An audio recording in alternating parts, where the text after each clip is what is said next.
আসসালামু আলাইকুম, ভালো আছেন হুজুর? হ্যাঁ ভাই ভালো। ওই কি অবস্থা, কোনো সমস্যা হয়েছে নাকি?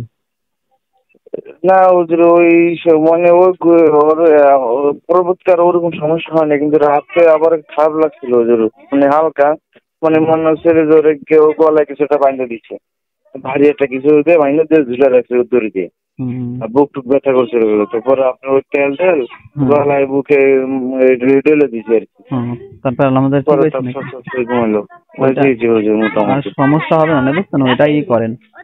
ওই একটু কয়দিন ব্যবহার করেন, করলে ঠিক হয়ে যাবে না। হঠাৎ করে তো এগুলো যায় না, অনেকদিন ধরে তারা জি ডিস্টার্ব করতেছে, এগুলো হঠাৎ করে যাবে না, আস্তে আস্তে ব্যবহার করলে। আম- জি জি, আমরা ভয় পাচ্ছি হুজুর, ওরা তো আবার করবে, এই ভয়টা পাচ্ছি আর কি। হুম।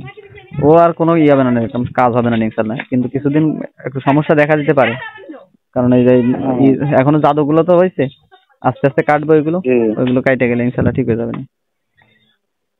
আচ্ছা আচ্ছা হুজুর, দোয়া করবেন হুজুর একটু। হ্যাঁ ইনশাল্লাহ আর ঠিক আছে। সময় সুযোগ হলে হুজুর এদিকে আসলে আমাদের বাড়িতে দাওয়াত রইল, হুজুর একটু আচ্ছা আসবেন হুজুর। ঠিক আছে ভাই, ঠিক আছে ইনশাল্লাহ। আচ্ছা হুজুর, আসসালামু ওয়ালাইকুম আসসালাম আলাইকুম। রহমতুল্লাহ।